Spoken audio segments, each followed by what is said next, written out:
The Somali Innovation Hub is a unique social innovation and technology waxaan rabaa center. inaan ku mahadnaqo magaca isticmaasheen Somali Innovation Hub oo ah magac wadankooda jimcinaya tan kale haddii aan dadka innovation lagu dhiirigelin ama inay fikiraan dadku waa adkaanaysa in horumar la gaaro marka innovation Somali Innovation Hub aad baan u bogaadinayaa aad baan u soo dhaweynayaa marka Somali Innovation Hub waxaan rabaa inay noqoto meel ay dhalinyaradu ku soo bandhigaan afkaartooda that fosters innovation,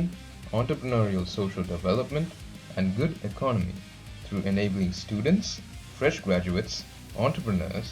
and innovators a conducive environment for working and studying to generate ideas and turning them into viable business models that can have positive social impacts. qof kasta oo isleh waxaad haysaa fikrad dalkan wax ka bedeli karta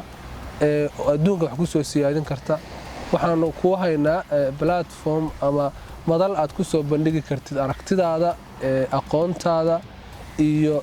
waxa asleeyahay dalka wax ka bedeli karta. Our contribution to the social innovation ecosystem is supported by 5 core programs: entrepreneurial opportunity discovery programs, public service innovation programs, collaborative working space, mentoring and training programs, and inclusive entrepreneurial talk shows. Somali Innovation Hub waxay fursad u tahay dhalinyarada Soomaaliyeed